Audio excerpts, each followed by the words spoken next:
электрондық шот фактураларды қабылдау және өңдеу бойынша ақпараттық жүйе icf.gov.kz ақпараттық жүйесі. Орыс тілде ИЦФ деп айтып жатады.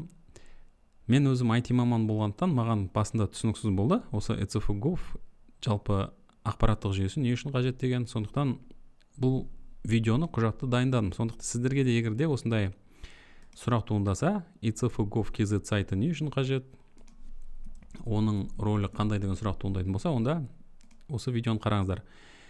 Электрондық шот фактуралар ақпараттық жүйесі. Мына жерде шарттар мен қысқартулар, терминдер, аббревиатураларға берілген. Мысалы, мен үшін акт выполненных работ деген орындалған жұмыстардың актілері не екенін, мысалы, мен білмедім IT маман ретінде. Бұл тапсырыс беруші мен орындаушы арасында келісілген жұмыстарды нақты орындалғанын және қабылданғанын растайтын ресми құжат дейді. Осындай төмен жағында терминдерге анықтама берілді. Сізге түсініксіз болса, үстінен басыңыз және терминдерді оқыңыз. Сол сияқты электрондық шот фактура деген не деген сұрақ туындайтын болса, тағы да терминдерге келіңіз, танысып көріңіз. Бұл жердегі біздің басты мақсатымыз бірінші кезекте icf.gov.kz жаңағы ақпараттық жүйесімен танысу. Олай болса, кішкене төмен қарай түсейік. Мына жердегі терминдердің барлығын оқыңыз, танысыңыз, түсініксіз болса, терминдерді қараңыз.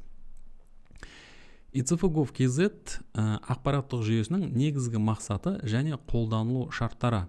Электрондық шот фактураларды қабылдау және өңдеу бойынша ақпараттық жүйе бұл тауарларды, жұмыстарды және қызметтерді жеткізушілер мен сатып алушылар арасындағы электрондық шот фактураларды жіберу және алу бөлігіндегі өзара іс-қимыл процестерін автоматтандыруға арналған. Демек, Қазақстан Республикасының көлемінде сіз қандай да бір жеке тұлға ретінде, жеке кәсіпкер ретінде, заңды тұлға ретінде тауарды, жұмыстарды немесе қызметтерді тағы да бір жеке тұлғаға, заңды тұлғаға сататын болсаңыз, жеткізетін болсаңыз, қызмет көрсететін болсаңыз, тауар сататын болсаңыз, ондай жағдайда электрондық шот фактура беру бұл осы НДС төлейтін, былайша айтқанда, заңды тұлғаларға, сондай-ақ қазіргі мен естуім бойынша қосалқы құн салығы НДС төлемейтін тұлғалар да осы электрондық шот фактураларды беруге міндетті. Сондықтан осы электрондық шот фактураларды жазу, оларды беру үшін, электронды түрде автоматтандыру үшін осы icf.gov.kz ақпараттық жүйесі бізге берілген екен. Ары қарай оқиық. Бұл жерде бірнеше автоматтандыру жүйесі, яғни бұл жүйенің осындай шот фактураны айналымды іске асыруымен қана қоймай, ол жерде виртуалды қойма, сондай-ақ басқа да құжат айналымын автоматтандыруға мүмкіндік беретін операцияларды іске асырады дейді. Соның ішінде жаңағы жұмыс актілерін беруге мүмкіндік береді, виртуалды қойма және де электрондық шот фактуралар.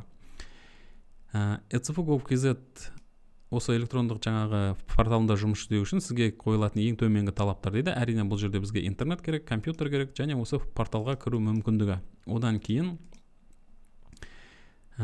кейін бізде компьютерімізде ең кем дегенде талаптар берілген екен. Жақсы процессор, сондай-ақ браузердің болуы және де ол жердегі операциялық жүйедегі сақтау жедел жады, ОЗУ оперативное запоминающее устройство. Бұл жерде 6 гигабайт деген екен, көп жағдайда 4 гигабайтта, 2 гигабайтта жетіп жұмыс жасайтынына сенімдімін бұл порталдың. Енді төмен қарай түсетін болсақ, тағы да алғы шарттар icf.gov.kz ақпараттық жүйесінде жұмыс істеуге қажетті жағдайлар. Сіздің жеке тұлға немесе заңды тұлға ретінде міндетті түрде электрондық цифрлық қолтаңбаңыз болу керек. Содан кейін сіз порталда тіркелуіңіз керек. Ол үшін не істейміз? Біз icf.gov.kz порталына барамыз. Және осы жерде қараңыз, менде бірден мына жерде қате шығуда, сізде қандай да бір утилита жеткіліксіз дейді. Мен мына жерге келемін. Бұл жерде бізде NCLR орнатылған. NCLR-ді орнату мәселесі бойынша басқа сабақты қараңыз. Сол жерде управление модулями және бізге қажеттісі міне модуль, қазір міне icf осы модульмен қазір орнатамын. Перезапуск жасаймын. Және веб парақшаны қайтадан жаңартамын. Енді ешқандай қатенің шықпағанын байқаймыз. Жарайды, біз порталға кірдік. Ол жерде бізде NCLR-дің орнатылғанын назар аударыңыз дейді. Ол үшін ешқандай қиындығы жоқ. Өзіңіздің операциялық жүйеңізге сол жердегі системаның биттілігіне қарайсыз. Көп жағдайда бізде Windows 64 биттік операциялық жүйесі қазіргі таңда қолданылуда. Мына сілтемеге барамыз. Осы жерде NCLR NC-Layer'ды жүктеп аламыз 64 биттік. Одан кейін оны далее нүктесін басу арқылы мына жерде көрсетілгендей далее түбірдік сертификаттарды орнатамын. Ұлттық куәландыру орталығының сертификаттарына иә деймін. Одан кейін NC-Layer порты бізге іске қосылады және бізге қажетті модульді жаңа мен көрсеткендей орнатамыз. Управление модулями және ECF модулін орнатамыз. Сөйтіп бізде перезапуск жасағаннан кейін модуль бізге іске қосылды. Енді ары қарай не істейміз? Бұл жерде ары қарай тіркелу керек екен. Тіркелу үшін мысалы жеке тұлға немесе заңды тұлға ретінде тіркелуге болады. Сондай-ақ жеке кәсіпкерлер, нотариус, адвокат, медиатор, жеке сот орындаушысы барлығы осындай әркім өзінің қызметіне қарай тіркелуді орындайды екен. Мен жеке кәсіпкер ретінде мысалы тіркелуді іске асырайын, Digital ID мен жалғастыру дейді. Сол нүктені басамын. Мобильді азаматтар базасында тіркелген жеке сәйкестендіру нөмірі мен телефон нөміріңізді енгізіңіз дейді. Мына жерде мен жеке сәйкестендіру нөмірін және телефон нөмірім теремін. Енді шынын айтайын, мен бұл жерде тіркеліп қойғандықтан оны қайталағым келіп отырған жоқ. Сіздерге ары қарай айтатын болсам, мына жерде көрсетілгендей қараңыздар, жүйеге тіркелу мәселесіне келетін болсақ, әркім өзінің қандай қызметіне байланысты жаңағы өзіміздің тұлғамызды таңдаймыз. Содан кейін биометрикалық сәйкестендіруді қолдана отырып веб-порталда тіркелеміз. Тіркелу, одан кейін жаңағыдай Digital ID, бұл жерде жеке сәйкестендіру нөмірі, телефон нөмірін телеміз. Одан кейін кодты алу нүктесін басамыз. Бізге телефон нөмірімізге код келеді. Келген SMS-ті тереміз. Одан кейін өзіміздің жеке сәйкестендіру нөмір иінді тереміз. Және сіздің енді ноутбугыңызда, компьютеріңізде камераның болғаны, қосулы болғаны дұрыс. Одан кейін камерамен осы биометрикалық біздің бет-әлпетімізді видеоға түсіреді. Оны өзі жаңағыдай өңдейді және сәйкесінше өткеннен кейін ары қарай сәйкеске өткеннен кейін мынандай жаңағы рұқсат бересіз бе дейді. Сіздің жеке куәлігіңіздің мәліметтері, сондай-ақ телефон нөміріңіз, иә дейміз. Одан кейін регистрация өтуге ары қарай аты жөніңізді, жаңағыда телефон нөмірі, осының барлығын тереміз. Одан кейін электрондық почтаны нұсқаймыз және жалғастыру нүктесін басамыз. Мына жерде тағы бір нәрсе, мысалы компьютерде сізде камера болмаған жағдайда ұялы телефонды пайдалануға болады. Сол жерде QR код шығады. QR кодты телефон нөмірімен, камерасымен сканерлейміз. Одан кейін телефонның өзінде осы тағы да биометриялық жаңағыдай өзімізді дәлелдейміз. Одан кейін жалғастырып кетуге мүмкіндік бар. Енді ары қарай барлық өзіміздің ақпаратты енгізгеннен кейін мына жерде құпия сөз қоятынымызды еске сақтаңыздар. Сол құпия сөзді енгізгеннен кейін ұмытып қалмайтынбыз әрине. Жалғастыру нүктесін басамыз және жеке кәсіпкер ретінде, заңды тұлға ретінде өзіміздің тіркеу жұмыстарын осылай аяқтаймыз. Енді ары қарай тіркелу барысында келісім шартқа қол қою мәселесі келеді екен.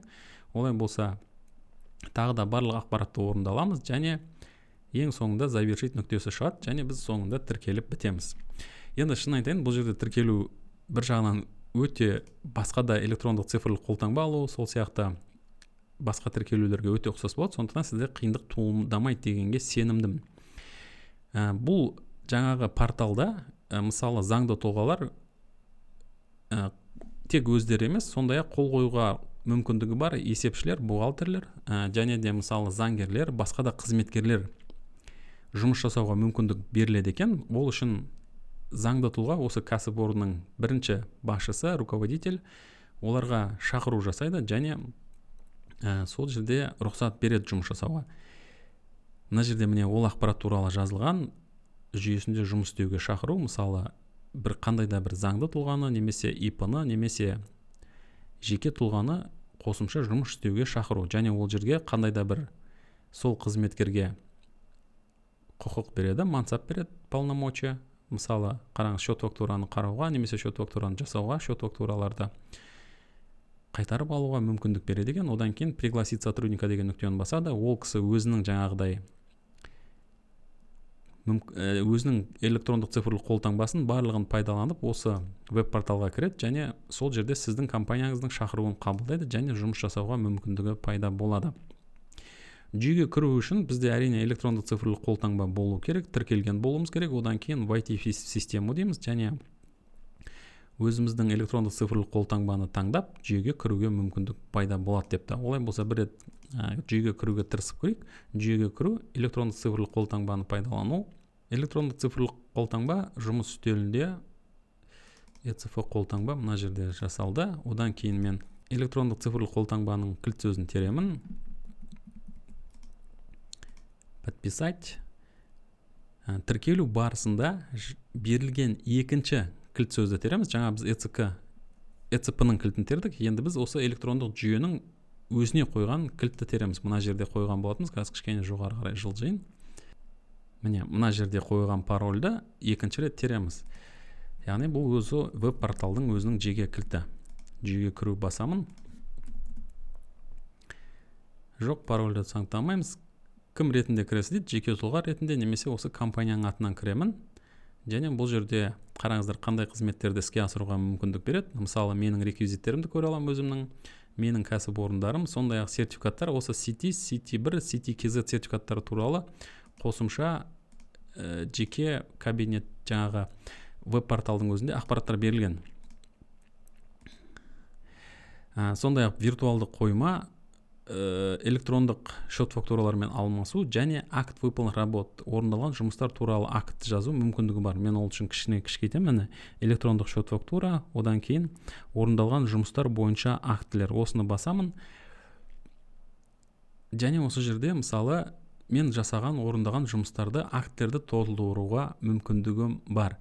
Енді кішкене мен осы веб-парақшаға қайта келейін. Электрондық шот фактуралар жазу мәселесі, акт выполненных жазу мәселесі тағы да құжаттамада келтірілген официалды ресми сайтында.